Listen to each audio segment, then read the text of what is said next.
history ID kona expiry date, hiyo ujinga inaisha. That nonsense has to come to an end. You are given an ID now, 2024. By 2027, it's expired, so you can't use it to vote. And if you are here and you are sympathetic to such a horrible government, I have a problem with you. When did our citizenship start expiring? Ati unafika mahali, if you live for 80 years, divide by 3, you'll have renewed your ID 26 times. What kind of nonsense is that? And why are we having that conversation? In this country, everything is dictated and decided by politics. And that is why a philosopher says, anyone who do not want to be involved in politics will accept to be ruled and governed by fools. If Gachagua is indeed responsible and guilty of the whatever charges that were pegged on him, then whoever brought Gachagua to us is liable and responsible for having brought to us such a person. Like they've all sat down and agreed. Then it means that whoever brought us the problem must also go home, so that we sort the problem from the source.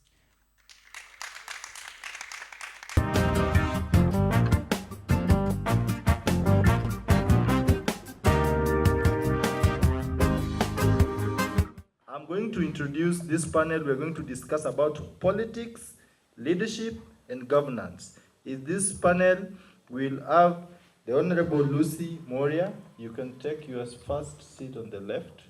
Not the left, immediate, yeah, mine. This one. Sorry. You can have a seat here. The next person is Senator Ken Bab. Bwana SK Kajwang, former president. Go up. Better governance in this country is something that speaks for itself. And it's for that reason that in this panel, we have you here to at least give your opinion. Because at the moment we are seated here today, a lot of things are happening in this country as far as governance, politics, and leadership is concerned. So in a round of quick intro, I'll start from the lady, and then we continue this way. Good morning, ladies and gentlemen. My name is Lucy Mworia. Like I said earlier on, before all the other guests, I'm the CEO and founder of the Kenya Pro-Aging Organization and also Lucy Mworia Network, and I'm a leadership and governance expert. That's why I insisted on my school of choice, St. Paul's University, to be recognized. That's a school where leadership blooms. Thank you. Pigeni makofi jamani. Thank you so much. Good morning. Good afternoon. Yes, my good name is Ken Babu. I'm glad to be the youth senator in Nairobi County. We call it the city senator. Pande ya Sifuna mimi niko hapo. Tunanyorosha kazi tukiendelea kwamba huyu gavana anafanya jinsi inavyofaa, na kama afanyi tunamweka kwa rada. Away from that, I also serve as the youth chairman nationally at the Democratic Action Party of Kenya, that is DAPK. We are in the opposition. Unfortunately, we lost a soldier. Fanya mambo hapa alikuwa na sisi, lakini alisema kama Azimio inakula bread baked government, yeye yuko huko. Lastly, I'm a programs officer with the Young MPs Parliament Building. I major on policy advocacy, inclusion, and legislative impact. And one thing that maybe most of you do not know, I'm a student at this institution, taking international relations and diplomacy. Sasa comrades power. Mimi nikiwa hapa niko nyumbani jamani. Bwana President, wewe ni mtu naamini sana. Tafutia vijana chai, manake seneta yuko hapa. Itakuwa sawa? Comrades power. Comrades power. Unajua hiyo ni salamu yetu. So every other time we meet, we have to stamp our authority. This is SK Kajwang, former president of the Student Union of Mount Kenya University. Mount Kenya Hoye. I've also served as president of a student body in Kiambu called KUKSA. I'm a prolific citizen. I'm a governance expert. I'm a graduate and a patriotic citizen. Thank you.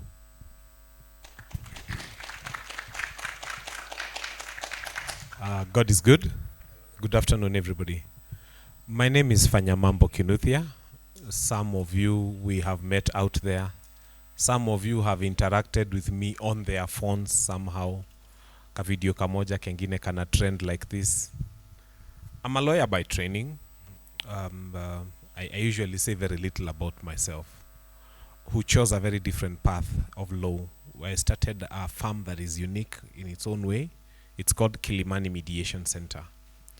And all we do is help people resolve their disputes out of court, because everybody believes that advocates are supposed to take people to court and they are supposed to see a judge and then they are supposed to get a judgment, and then that's how you teach people good manners.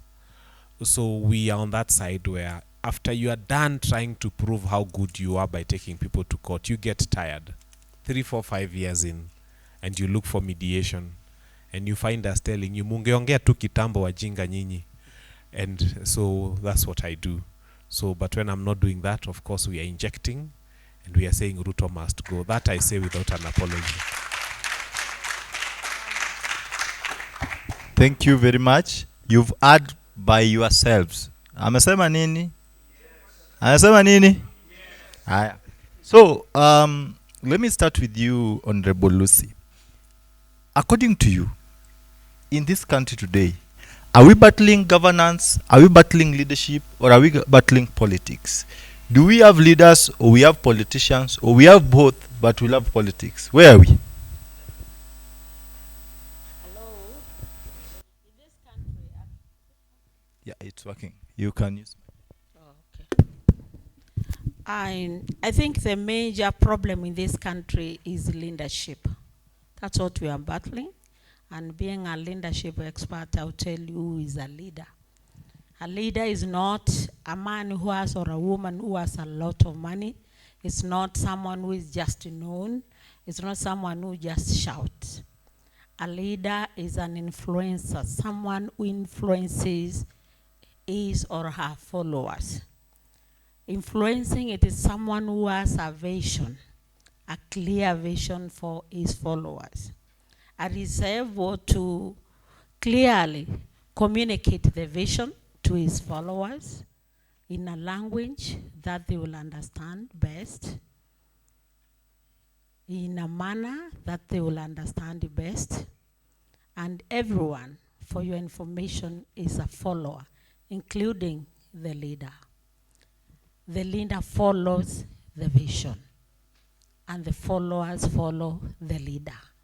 So if we have a visionless leader, someone ambaye anabahatisha tu, someone who just got into the seat thinking they are leaders, and that's why there's a difference between leaders and politicians. Politicians are those people who just politic. They just oppose because people are opposing. They just say things because others are saying. But a leader must come up with a clear vision, and that's why during campaigns, people come up with the agenda. That's your vision. Where do you want to see the country in the next 5 years? A lot of us, a lot of them, they just come and tell you things. Maybe they have been written by somebody else. They're just reading, but it's not in them. So those are not leaders. They promise things that today you are saying they are lies, because you do not reach the people where you told them you reach them. Then you're a liar. Then you're not a leader. So in this country, we are missing that leadership. And for you to be a leader, there are qualities that are expected for a leader.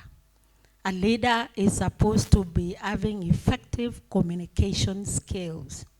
When you say effective communication skills, you are not talking about English or Kiswahili or vernacular.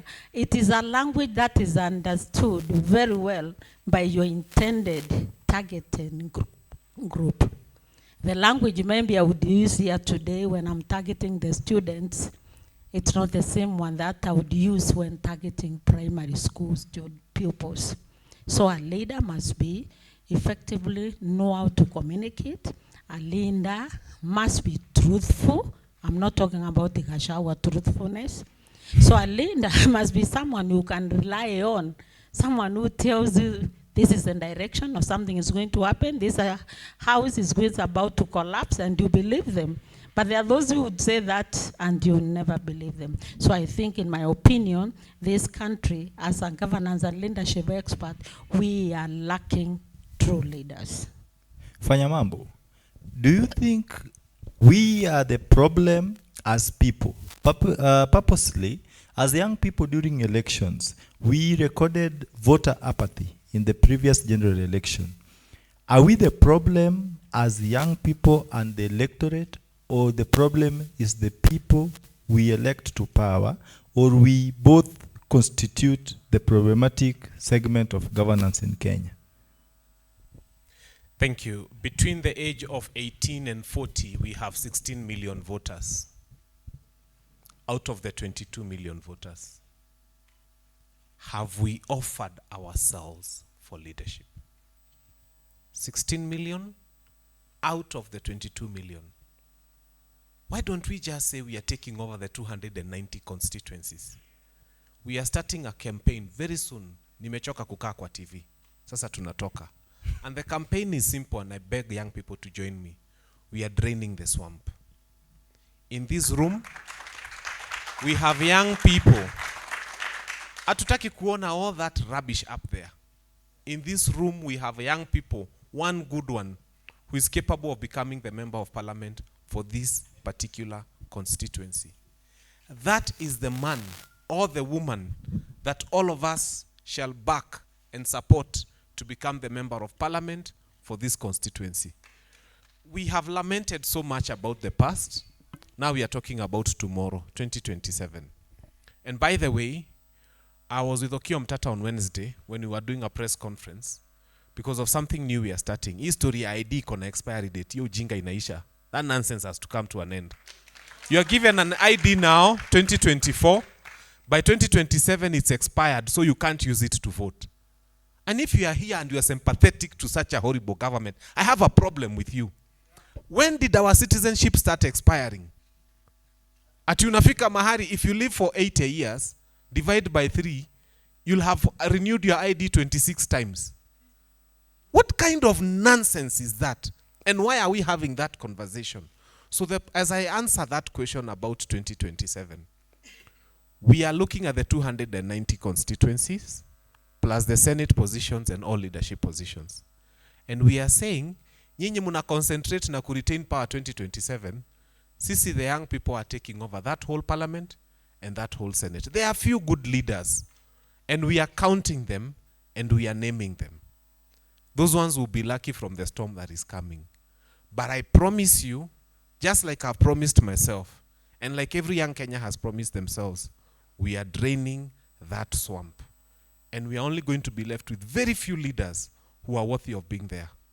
Asante. I think you've heard by yourself. Can you do a clap for Fanyamambo Kinuthia? You know the most interesting part, Fanyamambo Kinuthia and myself have shared platforms in various stations. Actually, most of us, except for Kajwang, because Ken and Honorable Lucy and Fanyamambo and myself, we've been to various TV stations. But what comes out clear of these people is that they speak what you want not to hear. They tell you that thing, because we used to politicians massaging our egos. Sometime, in most cases, an ego that is likely to lose you. So they tell you what you don't want to hear. And I think that is the best ideology going forward. You've heard by yourself, haven't we offered ourselves for leadership? Why do you only see someone as capable and not you? Believe in yourself. Jiamini kwanza ndio uaminie wengine. Because if you believe in yourself, I believe in myself, we believe in yourself. Don't we have a force? Hey, audience, tuko na force? Ama mumekasirika? Impeach, ama impeach both? Sankara, in just 30 seconds, allow me to say this. The next question becomes, I haven't offered myself because I don't have money. Exactly. When Obama offered himself, he was poor. In fact, most of the people who were vying for MP here, MP, sisemi senator, sisemi president, most of the people who vied for MP seats here, spent more money than Obama spent from his pocket. If you have what it takes, people will give you leadership, even if you come on a bicycle. We saw a young MCA who vied on a donkey in Nakuru and won. Nawaomba, don't think of money as the ingredient for you to offer yourself. If you believe you're a good leader, offer yourself. God will do the rest. Fine. Can we give him some clap? And now, Sanju, Kajwang, sorry, now I know you by several names. You bear with me. I'm the only person allowed to call you by those names. Is it the character? Because they say character is like, audience, character is like pregnancy. You can never hide it. Umeona mama kona memba na fecha. So you can only show us that no, you are what you are, but you are not what you are. I don't know whether you are communicating. Is it the character of the people in power? I mean, let me reframe my question. Does the character of persons in power reflect the character of the people who make them in power? Are we responsible for their deeds? Or does it have got economic reasons as to why we get there? What do you make of such a scenario? Thank you so much, Sankara. And I will say this. Mark Twain says that a patriotic citizen is one who defends his country all the time and defends his government when it deserves so. We as young people of this country, we are told that we form 70%, more than 70% of this population, but we do not contribute significantly or immensely towards its progress.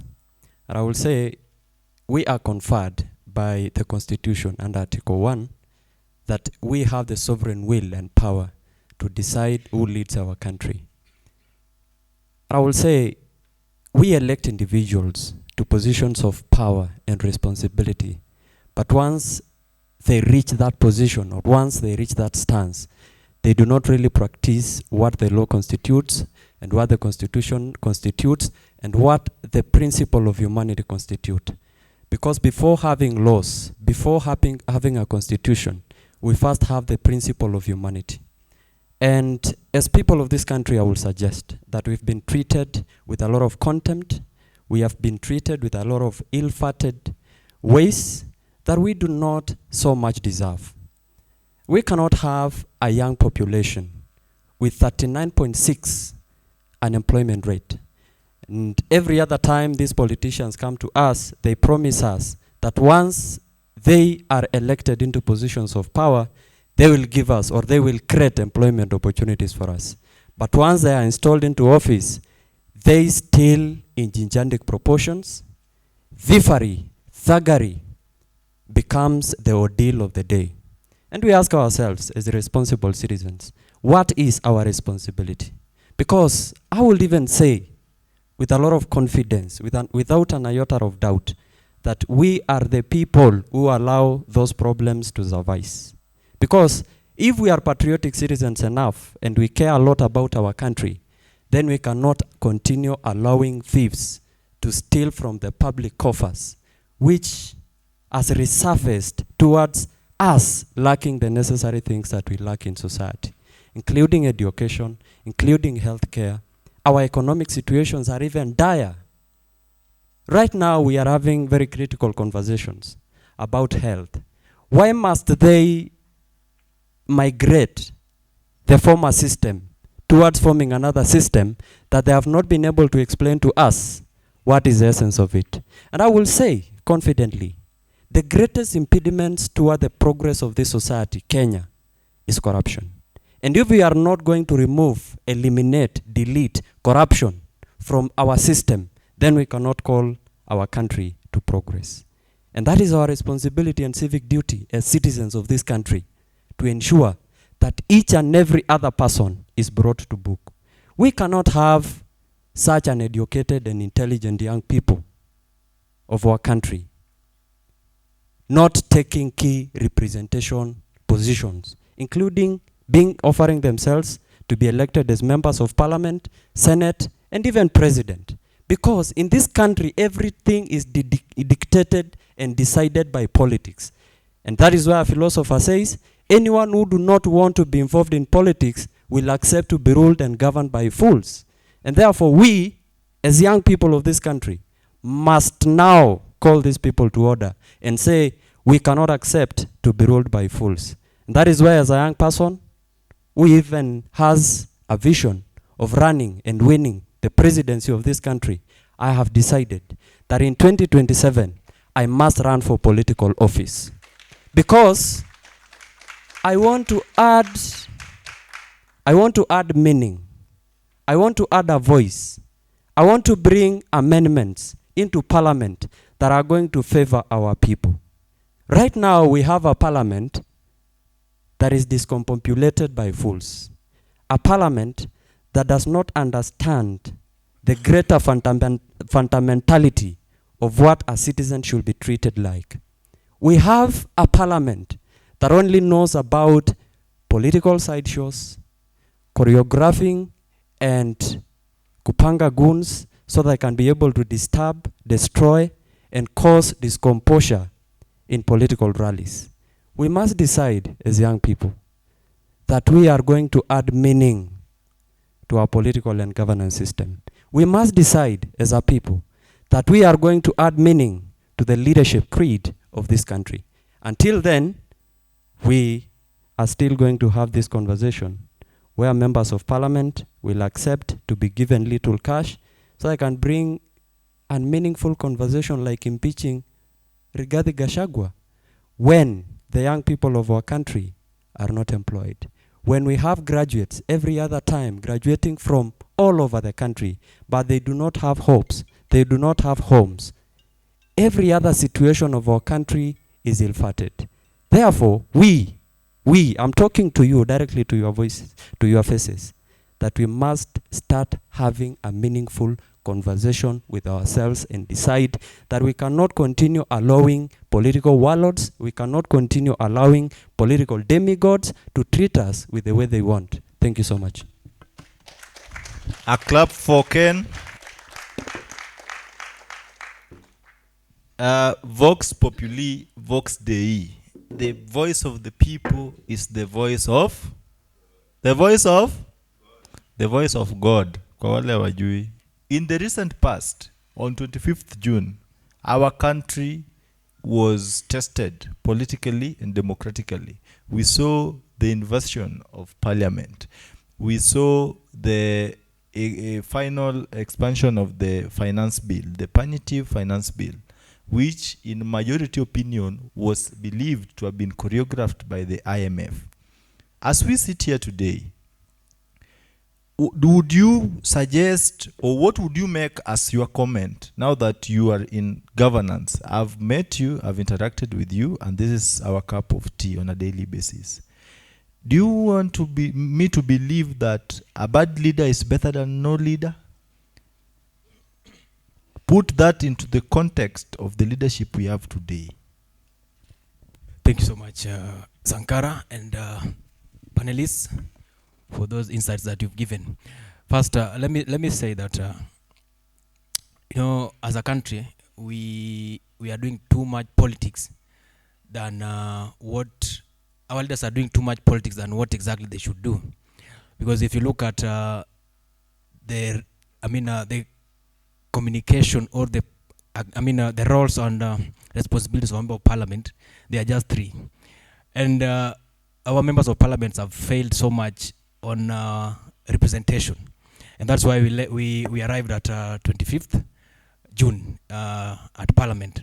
Because whatever the young people, whatever communication the young people were taking to parliament on 25th June, that they do not want that finance bill ought to have been done, that discussion ought to have been done at the grassroots level between the member of parliament and the constituents.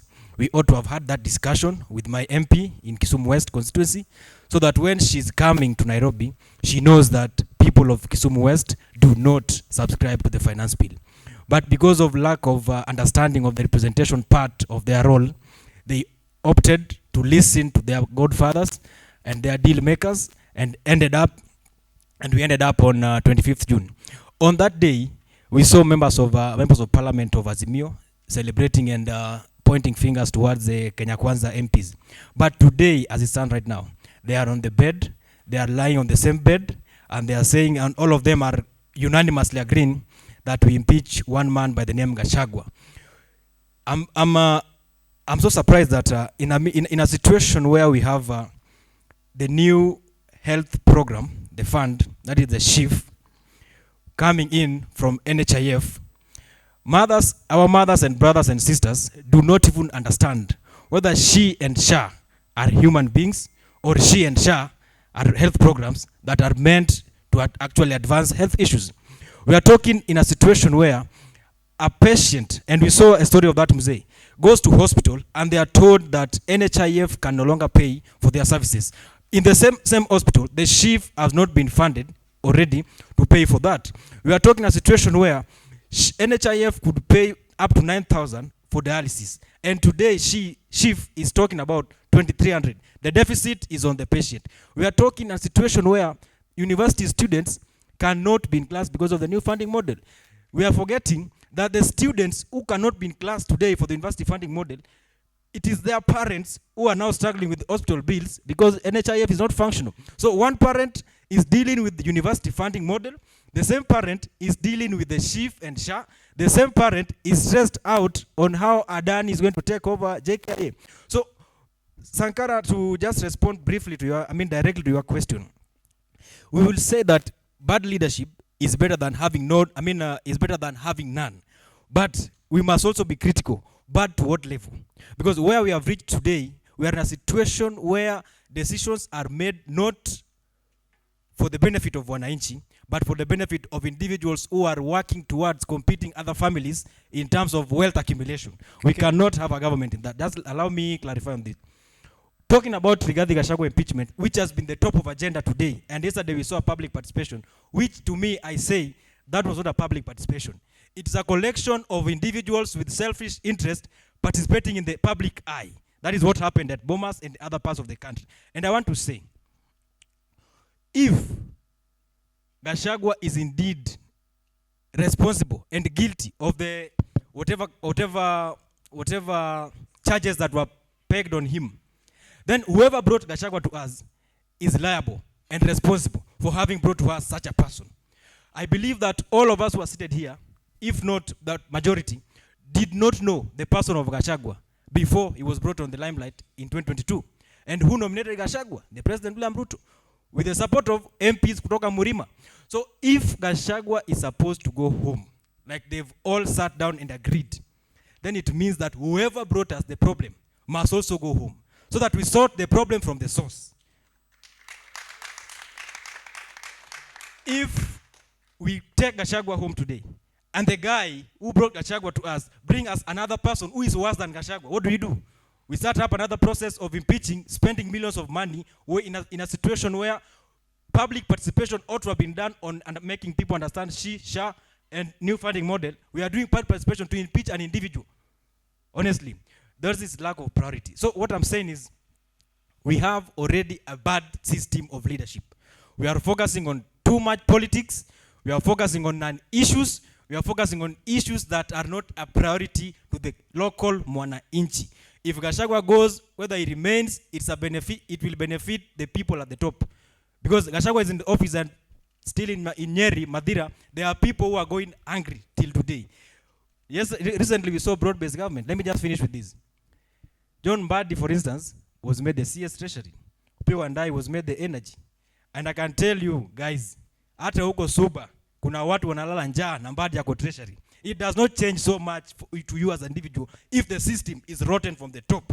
We have to sort out the problem at the top so that mwananchi pale chini, you should not care whoever is in Treasury, whoever is where, provided that the structures are clear and operations is sober. We will have everything working. Thank you. Ken, you never responded to my question. I wanted you to tell me what constitutes bad leadership. How bad is bad leadership? I think because you were in one instance vouching for bad leadership as being an alternative to no leadership. But I wanted to get from your perspective, what is it that you consider bad leadership that is tolerant to the people's expectations? Just in a summary, like a quick response, please. bad leadership is what we are experiencing today. But you are saying In this country. this bad leadership, I mean, is better than no leadership. What I'm saying is this. As a country, we are a good example of country being governed by bad, in fact, extremely bad and poor leadership.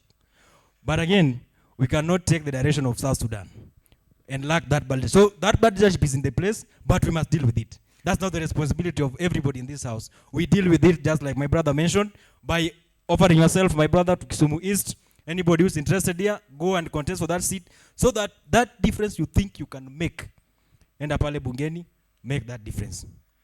Thank you, Ken. I think because of the interest of time, we will wind up. So I'll give you a chance, one more, as you conclude. And I would ask, maybe you wanted to respond to something before we can conclude, just in summary. I wanted to say I'm in agreement with Fanya Mambo about the ID issue. And on that, as you go to talk about those IDs, Fanya Mambo, there's something else that should be put clearly. When do you become an adult in Kenya? When? Huh? When you are? Is it the time that you get your ID? When you are 18.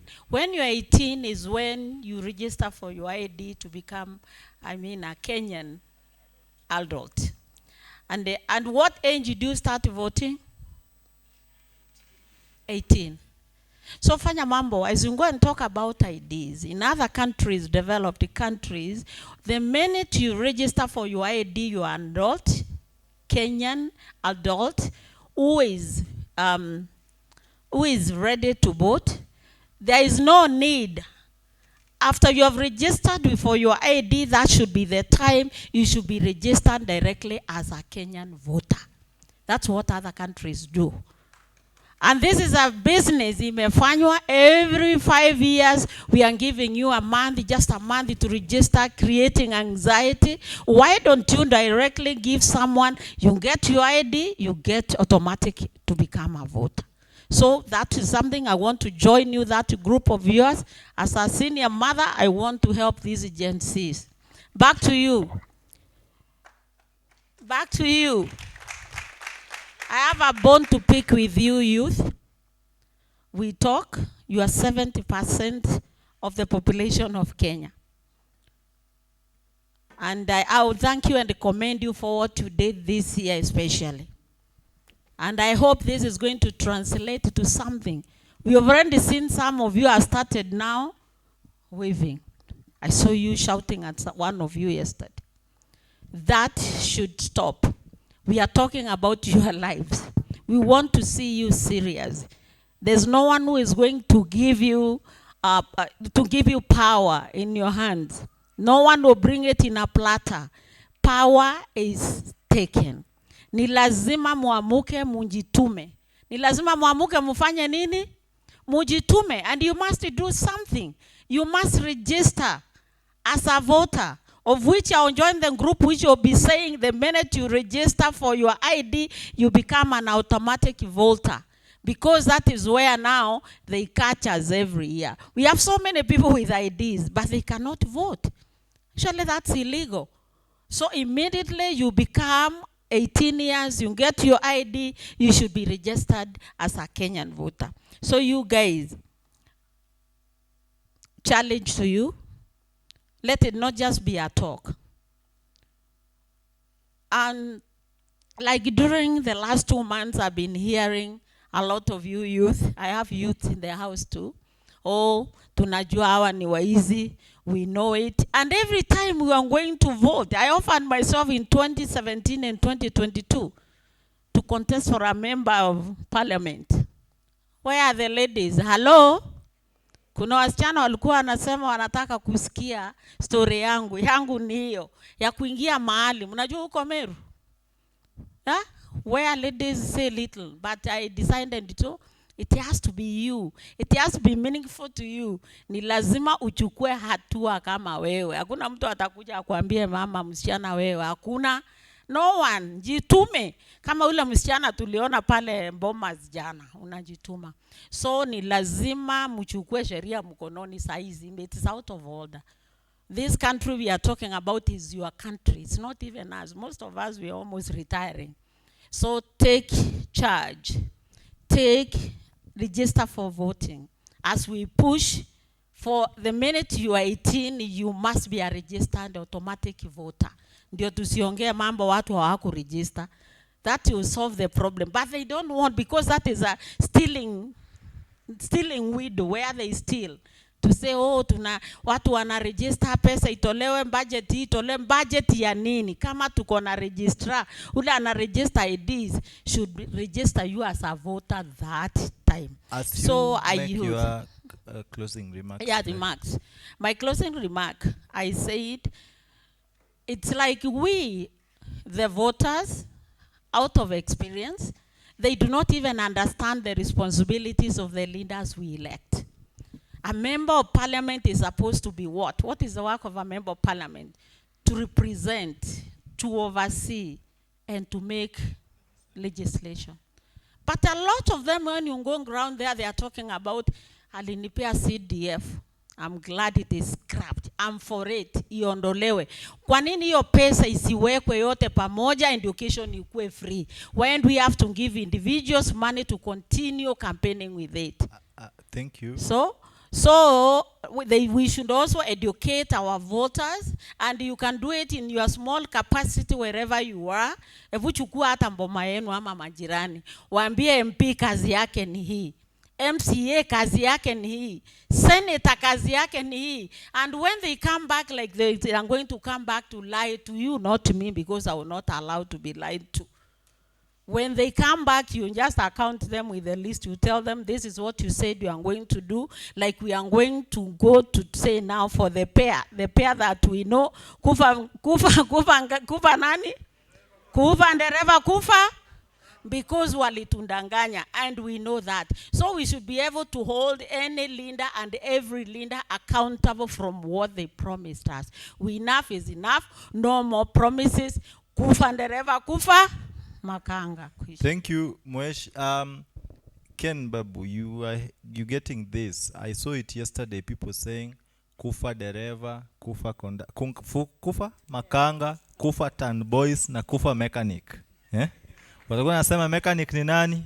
Baba. Tan boys ni nani? Nani? Musalia na Weta. Alafu makanga ni nani? Gashagwa. Sasa mnasema ni wawape fare yenu yote ama washuke wote kwa gari. Anyway, Ken, as in 1 minute please, locate our country as far as democracy, human rights protection, and tolerance is concerned. Are we really there? Are we really adherent to the set international laws that governs the right to peacefully picket? You all understand, as we speak today, there is a bill in Parliament called the Demonstrations and Public Assembly Bill 2024. The bill is seeking to impose hefty fines on persons who organize these particular events.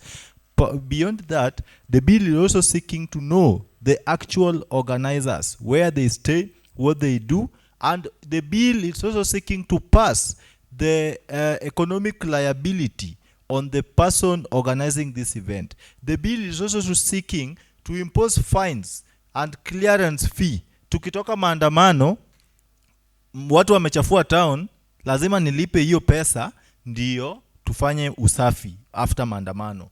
The same bill is also giving the police the power to decide on the implementations of provisions of Article 37, the freedom to peacefully assemble, picket, and present petitions to public officials. Locate our country as far as democracy, human rights, and the rule of law is concerned. In 1 minute, please. Thank you. Thank you so much. I think that's a bill sponsored by Mheshimiwa Ruku. The bill on public participation. I would like to say kwanza, the Mheshimiwa himself is out of order because he's one of the poorly performing honorable members in Parliament. Then don't call him Mheshimiwa. He's horrible, not honorable. I think we should call him Mwizi wa Miwa.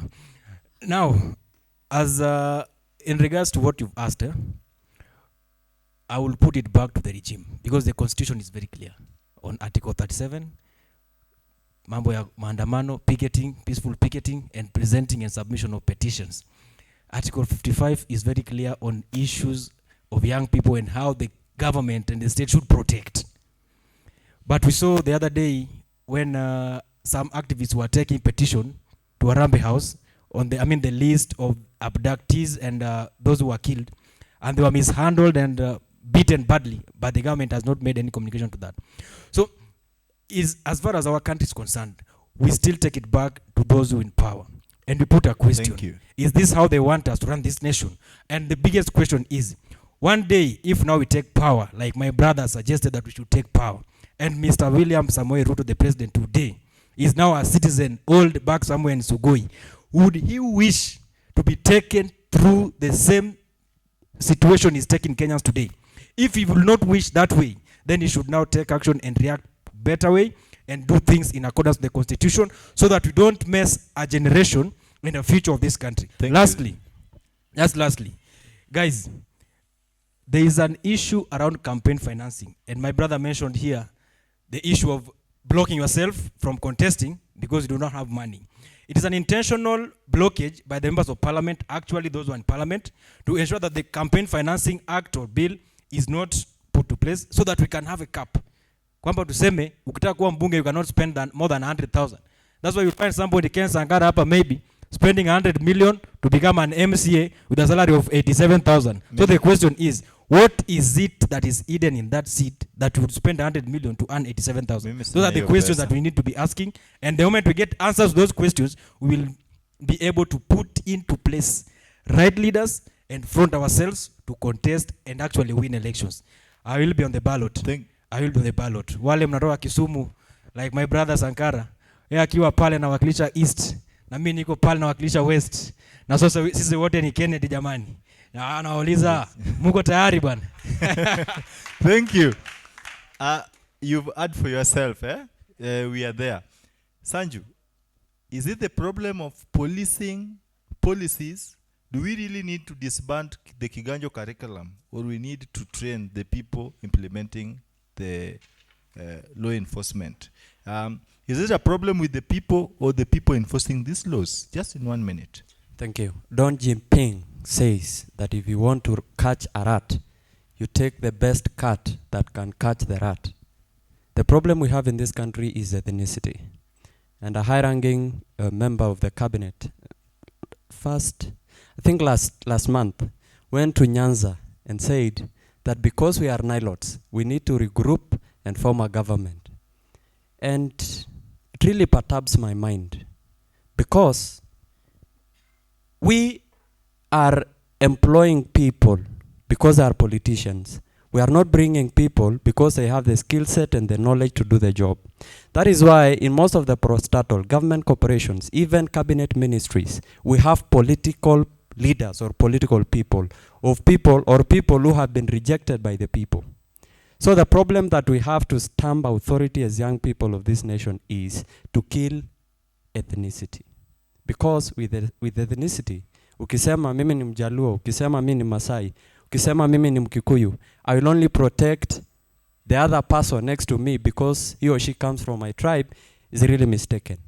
And therefore, if we are able to identify the people who have the knowledge and the skill set to do the job, we will have it. And that is why the United Declaration of Independence said that we hold this truth to be self-evident, that all men are created equal, and that are endowed by their Creator with certain inalienable rights. That among these are life, liberty, and the pursuit of happiness. We cannot be able to identify liberty and happiness if we do not practice the civic duty as citizens. And I finalize by the motto of the US that says, E pluribus unum, which means that out of many we are one. So it doesn't matter where you are coming from. Whether you are coming from Nyanza, whether you are coming from Western, whether you are coming from the Murima, it doesn't matter. We are all Kenyans, and we must start speaking as Kenyans. That is the greatest thing that we can do to ourselves and the future generations. Thank you. Thank you very much. Kizungu kubwa. Mimi nilikuwa namuelewa vizuri. Umeelewa kweli? Wewe nani? Remi, umeelewa? In other words, whether you are a Luo, whether you are a Luya, whether you are a Kamba, the cost of living is constant. The police brutality is constant. But over borrowing of loans that cannot be accounted for, neither here nor there, is constant. Wewe uamue. Wanasema Adani kufanya procurement is constant. Ni wewe uamue. Fanya mambo. I don't know how I'll put it to you, but maybe do you think we need more constitutional amendments, or we need to repeal some of the provisions in the Constitution? Because it is the preassumption of the law that any person accused is innocent until proven guilty. Have the courts done much necessary for them to actually bring to justice the people of Kenya? Or is it a collision between the judiciary and the police force, not service, to ensure that the status quo is never changed? Just a minute. You know, I'm currently undertaking my master's at the University of Nairobi in constitutional law, democracy and governance. And I can tell you, the constitution that this gentleman is holding here, the Constitution of Kenya, is bigger than the United States Constitution. We are drowning in law. We don't need any more law. President Mwai Kibaki, may he rest in peace, he governed us under the old constitution better than President William Ruto is governing us under the new constitution. If you have people with horrible manners, no matter how many laws you make, they will find a way to go around the law. Let us just look for leaders who have good manners. Let us just vote for leaders who mean well for this country. Under the old constitution, Kibaki had a lot of powers. He controlled the police, he controlled everything. He would have beaten us like frogs when we denied him the referendum 2005. There's a lot he would have done. But leadership is not about bludgeoning other people. It's about being sincere to the calling. And so what I am saying is, we tend to think that we need a lot of law. I'm a lawyer, I can tell you, you don't. If you go to Japan and you are having a drink and you forget your wallet at the counter, and you don't find it, either a foreigner took it, or it will be at the counter, and it will have all its money. What we need to start asking within ourselves is, ile siku unaenda kushuka matatu, and your wallet falls down, and somebody calls you and gives that wallet to you, complete with everything, that is the person we need to vote for to become a leader. Full stop. You're doing a lot of rocket science looking for leaders, and then you go for the mannerless ones, and then you wonder what is wrong with the country. It is us who are going for the mannerless ones. So forget about provisions of the law. You come up with Ethics and Anti-Corruption Act to deal with what? Theft of public money, which can be dealt with by the penal code. Mwizi ni mwizi tu, yule ameiba kuku, yule ameiba pesa. Lakini sasa, because these ones have stolen a lot of money, you come up with something called ethics, anti-corruption, then you create an anti-corruption authority, and then you massage their ego, munawapeleka pale upper hill, because you want them to go to a good... Peleka ye Kibira, he's a criminal. Uko koti za Kibira zinanuka mkojo huko akae huko. Because he's a criminal, he's a thief. But you're making more laws so that you can start taking them to the anti-corruption office somewhere else. All I'm saying is we don't need any more laws. We have enough laws as a country. Let us start putting in places of leadership people who, hata ukizima stima na kuna 10 million, itakaa kwa hiyo room akuja waambie kulikuwa na 10 million hapa na si yangu ni mshahara. Those are the people we need. Asante. Thank you very much. Clap for the panel. The responsibility is individual. In China, where we usually borrow more loans, if you steal public resources, you're executed by death.